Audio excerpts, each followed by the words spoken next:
Operation সিন্দুর এবং ভারত পাকিস্তানের সেনা সংঘর্ষের পর ৫ মাসও কাটেনি। এরই মধ্যে আর এক পড়শি দেশের সাথে সংঘর্ষে জড়িয়ে পড়ল ইসলামাবাদ। আফগানিস্তানের তালিবান নিয়ন্ত্রিত সেনাবাহিনী শনিবার রাতে পাকিস্তানে হামলা চালিয়েছে। রাত থেকে চলছে গোলাগুলি। উভয় পক্ষই দাবি করছে তারা সফল। ফলে পাক আফগান সীমান্তে ক্রমে উত্তাপ বাড়ছে। প্রতিবেশী ইরান সংযত হওয়ার অনুরোধ করেছে দুই দেশকেই। এমন এক সময় এই হামলা পাল্টা হামলার ঘটনা ঘটল যখন আফগান পররাষ্ট্রমন্ত্রী ভারত সফরে রয়েছেন। বিশ্লেষকদের দাবি, পাকিস্তান আফগানিস্তান সম্পর্ক শুধু দুই দেশের মধ্যেই সীমাবদ্ধ নেই। এই সম্পর্ক আঞ্চলিক ও বৈশ্বিক শক্তিগুলোর স্বার্থ দ্বারা গভীরভাবে প্রভাবিত। আফগানিস্তানে ভারতের ক্রমবর্ধমান প্রভাব দীর্ঘদিন ধরেই পাকিস্তানের উদ্বেগের কারণ। পাকিস্তানের দাবি, ভারতের গোয়েন্দা সংস্থাগুলো টিটিপিকে অর্থ ও অস্ত্র সরবরাহ করছে এবং পশ্চিম দিক থেকে পাকিস্তানকে অস্থিতিশীল করার জন্য আফগানিস্তানের মাটিকে ব্যবহার করছে। শনিবার আফগান সেনার তরফে একটি বিবৃতি দিয়ে জানানো হয়, কাবুলে পাকিস্তানি আগ্রাসনের জবাবে তালিবান শাসিত বাহিনী পাকিস্তানে হামলা চালিয়েছে। সীমান্তের বহু জায়গায় পাক নিরাপত্তারক্ষীদের সঙ্গে আফগান সেনার সংঘর্ষ হয়েছে।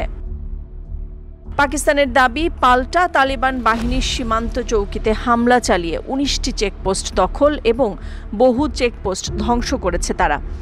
রাতভর এ হামলায় কয়েক ডজন তালেবান ও সশস্ত্র বন্দুকধারী নিহত হয়েছে বলেও দাবি দেশটির নিরাপত্তা সূত্রগুলোর। সীমান্তে বারবার হামলা, অভিযোগ, পাল্টা অভিযোগ ও টিটিপির পুনরুত্থান এই দুই প্রতিবেশীকে আবারও সংঘাতের কিনারায় নিয়ে গেছে বলে মনে করছেন বিশ্লেষকরা। তালেবান বলছে পাকিস্তান আগ্রাসী আচরণ করছে, পাকিস্তান বলছে কাবুল সরকার সন্ত্রাসবাদকে প্রশ্রয় দিচ্ছে। এই পারস্পরিক অবিশ্বাস আসলে দীর্ঘদিনের অমীমাংসিত ইতিহাসের ধারাবাহিকতা, যা শুরু ঔপনিবেশিক যুগের ডুরান্ড সীমান্ত থেকে। বিশ্লেষকরা দাবি করেন ১৮৯৩ সালে ডুরান্ড লাইন চুক্তি পাকিস্তান আফগানিস্তান সংঘাতের মূল শিকড়। ব্রিটিশ কূটনৈতিক স্যার মার্টিমার ডুরান্ডের টানা সীমারেখা কার্যত পশতুন জনগোষ্ঠীর মাতৃভূমিকে দ্বিখণ্ডিত করে ফেলে। এক অংশ চলে যায় ব্রিটিশ ভারতের অধীনে, আরেক অংশ আফগানিস্তানে। ব্রিটিশ ভারতের উত্তরসূরি রাষ্ট্র হিসেবে পাকিস্তান ডুরান্ড লাইনকে বৈধ আন্তর্জাতিক সীমান্ত হিসেবে দেখলেও আফগানিস্তান কখনোই আনুষ্ঠানিকভাবে এটিকে স্বীকৃতি দেয়নি। এই সীমান্ত বিরোধ আফগান জাতীয়তাবাদের জন্য পশতুনিস্তান ধারণাকে উস্কে দিয়েছিল। উত্তর পশ্চিম পাকিস্তানের বিশাল অংশ দখল করে পশতু জনগণকে একত্রে নিয়ে একটি স্বাধীন রাষ্ট্র গঠনের স্বপ্ন দেখাচ্ছিল।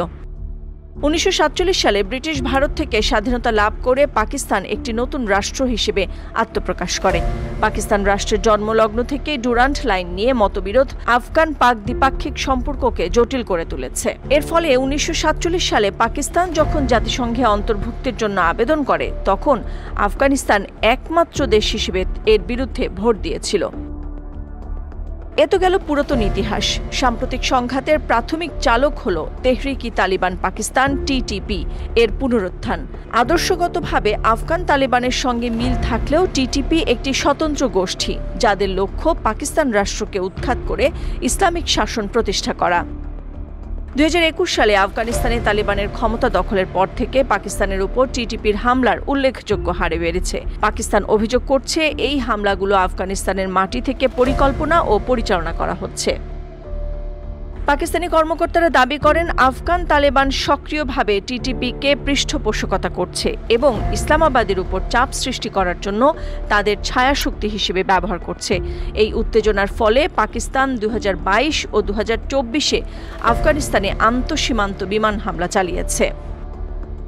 আর আফগান তালিবান সরকার তীব্রভাবে টিটিপিকে আশ্রয় দেওয়ার কথা অস্বীকার করে এবং পাকিস্তানি বিমান হামলাকে তাদের সার্বভৌমত্বের লঙ্ঘন বলে নিন্দা জানায়। তালেবানের দাবি, টিটিপি পাকিস্তানের একটি অভ্যন্তরীণ সমস্যা। আজকের পাক আফগান উত্তেজনা কোনো হঠাৎ জন্ম নেওয়া সংকট নয়। দশকের পর দশক ধরে উভয় দেশ রাজনৈতিক সুবিধার জন্য বিভিন্ন বিদ্রোহী জঙ্গি গোষ্ঠীকে ব্যবহার করেছে, যার ফল এখন নিজেরাই ভোগ করছে। টিটিপি সংঘাত এই ব্যর্থ নীতির সবচেয়ে দৃশ্যমান ফলাফল। নাদিরা জাহান, নিউজ ডেস্ক, সারা বাংলা।